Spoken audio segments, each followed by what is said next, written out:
Halo, selamat datang kembali dalam tayangan Talk About Life. Nah, kali ini kita akan membahas tema Never Try, Never Know. Kali ini kita kedatangan tamu, salah satu duta pendidikan Provinsi Bali, yang juga siswa sekolah kita di kelas 11 MIPA 1, Rahma Sari Dewi. Kita ngobrol-ngobrol sebentar dan kita akan tanya motivasi-motivasi yang berguna bagi kita semua. Halo Rahma, gimana kabarnya? Ya, halo Ibu. Astengkara selalu baik. Baik, oke. Terima kasih banyak Rahma sudah mau datang di acara talk show kita. Ini pertama kalinya tayangan kita dengan versi talk show. Jadi Rahma adalah tamu pertama kita di acara Talk About Life ini ya. Oke, sekarang selama pandemi ini Rahma ngapain aja nih sehari-harinya di rumah? Ya, nah selama pandemi ini Rahma mempunyai salah satu kegiatan baru yakni jualan online. Jualan online. Iya, bener banget. Sekarang banyak banget ya teman-teman yang ikut jualan online. Jadi Rahma kesehariannya setiap pagi bantu orang tua, setelah itu lanjut jualan online sampai sore. Wih, keren ya. Terus ini kan kegiatannya banyak banget Rahma ya. Iya. Kegiatannya nggak cuma jualan online ya. Dulu sebelum pandemi kegiatannya kan banyak dari PPD ya, Putra Putri Wisma. Kemudian setelah itu juga ikut banyak pageant ya.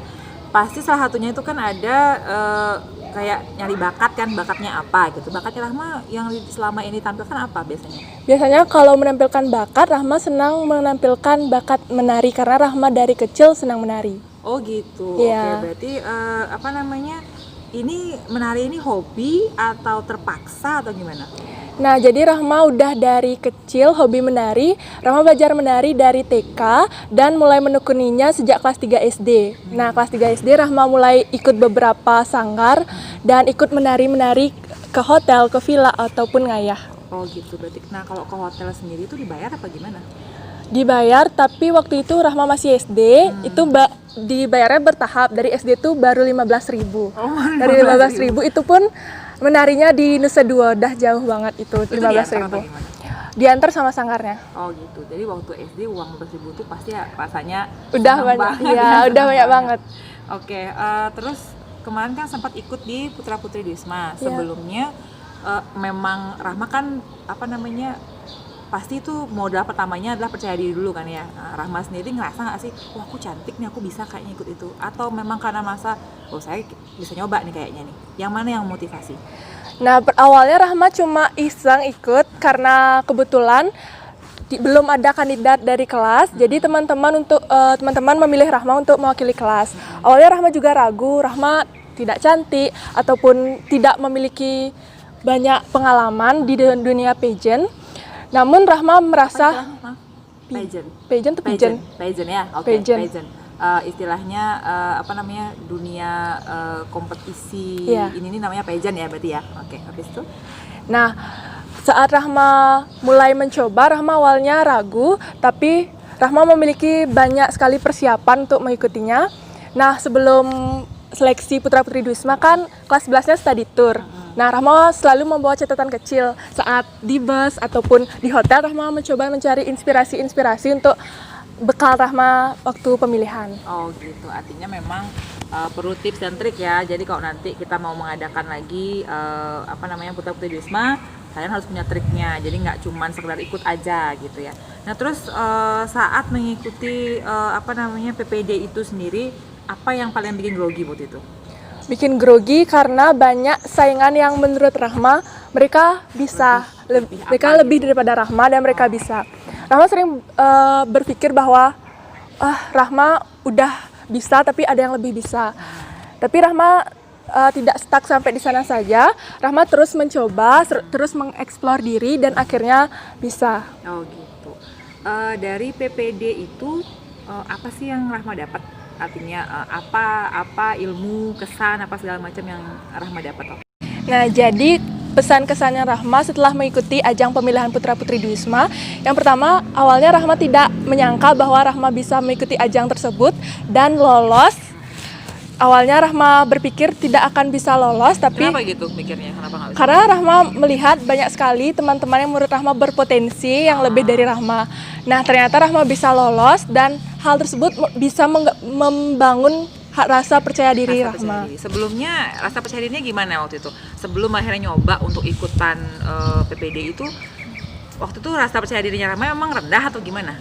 Nah, awalnya Rahma sebenarnya sangat ingin mengikuti Putra Putri Wisma, tapi seperti malu-malu dan kayak apakah Rahma bisa nggak Rahma Cocok nggak gitu Ya, mungkin karena ya. Rahma mikir PPD sebelumnya yang teman Rahma sendiri kayak Dila, Rahma berpikir dia itu sangat perfect. Sempurna lah ya, maksudnya kayak tinggi, kemudian cantik apa segala macam. Tapi mungkin kamu berpikirnya waktu itu saya mampu nggak ya, mungkin gitu ya. Ya, benar sekali.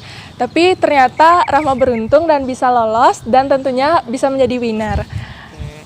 Saya rasa sih bukan beruntung ya, karena kalau faktor keberuntungan itu kayaknya kalau nggak ada usahanya, nggak ada semangatnya, saya rasa juga pasti akan sulit. Jadi Rahma pasti menangnya bukan hanya karena faktor luck saja, pasti juga karena usaha dan atau pembelajaran yang Rahma lakukan dan sebagainya ya. Oke, berarti yang kamu dapat adalah self confidence-nya nambah gitu ya, kamu Ya. percaya diri. Kemudian setelah itu pengalaman, ketemu orang juga berarti ya, artinya waktu itu materinya banyak kalau nggak salah waktu itu ya. Banyak sekali, ada public speaking dan juga make up yang Make up. awalnya Rahma sama sekali tidak Nggak bisa, nggak ngerti. Memang awalnya belum memuaskan, tapi lama-kelamaan Rahma semakin belajar lagi Artinya jadinya. itu bisa jadi dasar ya, Iya. dasar waktu itu untuk belajar, dan akhirnya Rahma jadi bisa akhirnya gitu ya. Oke. Terus setelah Putra Putri Wisma kan menang nih. Setelah itu ada lagi nggak kompetisi yang kamu ikutin atau ada lagi nggak kegiatan yang akhirnya membuat kamu jadi lebih aktif lagi di bidang ini gitu loh? Ya, mungkin dalam bidang pijen banyak sekali ya kegiatan yang Rahma lakukan setelah Putra Putri Wisma karena membentuk organisasi Ikatan Putra Putri Wisma. Nah, selain itu dalam dunia seni, Rahma juga mengikuti pemilihan Kader Pelestari Budaya Kabupaten Kader Badung. Pelestari Budaya. Budaya Kabupaten Badung. Oke. Ya. Terus itu ngapain aja?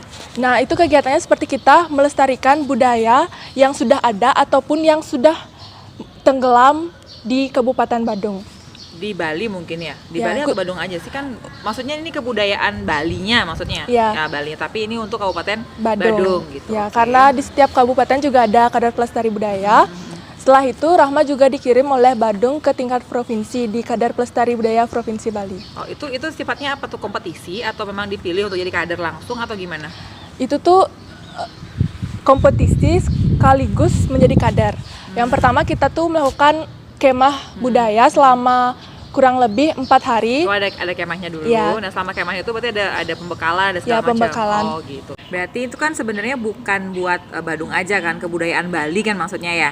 Ya, benar sekali. Tapi untuk Badungnya sekarang dipilihan. Oke, habis itu gimana? Ya, tapi itu memang ada di setiap provinsi di Bali. Nah, setelah di Badung, Rahma dipilih untuk maju ke tingkat provinsi.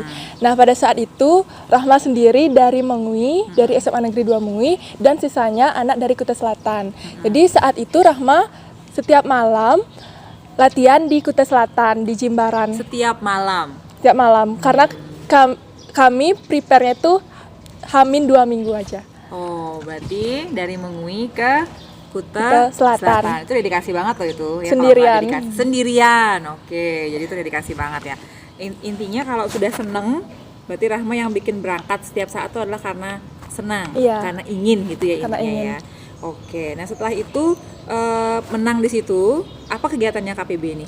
Nah, nantinya kami akan selalu melestarikan budaya di Provinsi Bali, entah itu budaya yang masih ada ataupun budaya yang sudah mulai punah. Udah mulai ditinggalkan Iya, gitu. Mungkin mulai contohnya ditinggalkan. kayak bikin Banten gitu ya? Ya, bikin bebantenan, penjahitan gitu ya, maksudnya. Oh, ataupun iya, iya. tradisi-tradisi lainnya. Dan kami juga mengurus tentang cagar budaya. Cagar budaya di Bali itu yang kayak gimana? Seperti misalnya suatu pura yang tidak direnovasi sudah lama sekali, 80 tahun, 50 tahun tidak direnovasi, itu termasuk cagar budaya. Oh, jadi itu yang diurus sama KPB-nya bagian apanya?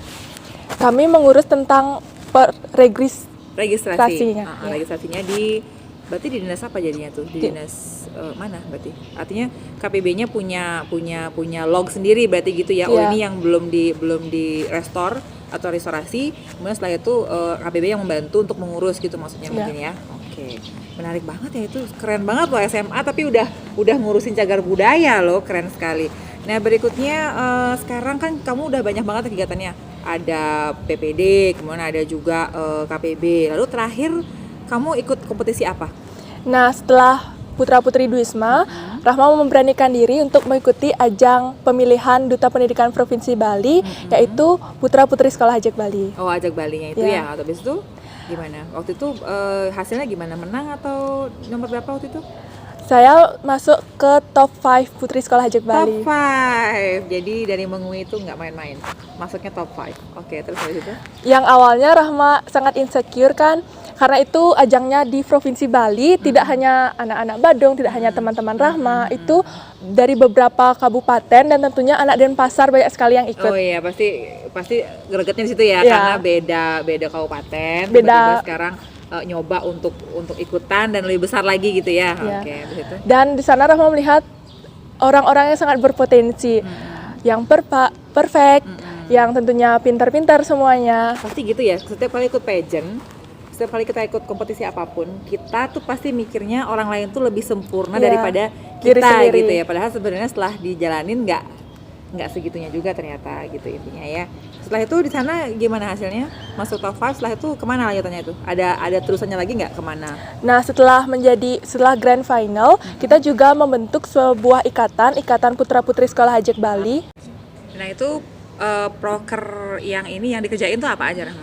Nah, tentunya kami mengerjakan banyak proker, salah satunya itu adalah Road to School untuk mencari siswa-siswi berprestasi tingkat SMP se-Provinsi Bali. Oh jadi mencari siswa yang berprestasi dulu gitu ya intinya Iya. ya. Oke. Nah terus setelah itu kan ada banyak banget nih yang kamu jalanin nih. Ada duta apa sih PPD, kemudian ada Ajak Balinya itu duta pendidikan seterusnya. Itu ada nggak sih momen dimana kamu ngerasa kayak aduh nggak pengen lagi deh ikutan yang kayak gini-gini, nggak usah deh lagi, atau segini aja deh udah nyaman gitu. Itu kan zona, itu kan setelah kita menang kan kayak berasa yang udahlah segitu aja gitu. Ada nggak perasaan bahwa segini aja dulu, atau gimana caranya kamu membangun lagi perasaan pengen coba ikut yang lain gitu misalnya? Nah, jadi sebenarnya Rahma dari awal masuk SMA pernah terngiang-ngiang suatu kalimat, yaitu masa SMA adalah masa yang paling indah. Oke, masa indahnya Karena mungkin berfoya-foya dengan teman-teman, kumpul-kumpul dengan teman-teman, dan itu benar banget karena setiap kumpul sama teman-teman itu rasanya seru banget. seru banget ya, Ya, apalagi setiap- ada pacar ya itu. Setiap weekend jalan-jalan bareng itu kan seru banget. Nah, tapi semakin lama Rahma melakukan aktivitas itu, jadi Rahma bosan karena Oke. Rahma merasa bisa bosan juga itu ya? Bisa. Bosan loh ternyata loh. Oke.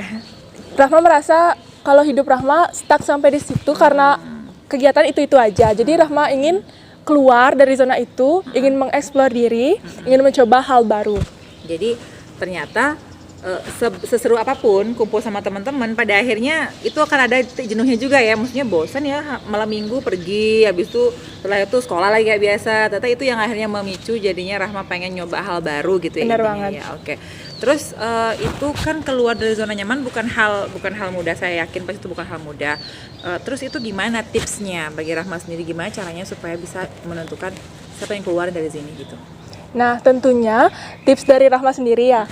Nah, yang pertama Rahma tuh harus ada niat, karena setiap kegiatan atau aktivitas yang kita lakukan harus didasari dengan niat. Niat. Oke, setelah itu apa lagi? Yang kedua itu adalah berani keluar, berani mencoba, berani berproses, dan berani menggapainya. Oke, sebenarnya itu yang paling penting ya, itu yang harus digarisbawahi banget, bahwasanya dalam setiap kegiatan, setiap apapun yang kita mau coba itu pasti harus berani berproses dulu gitu ya Rahma. Kan nggak Iya. mungkin tiba-tiba langsung jadi duta pendidikan, kan nggak mungkin ya.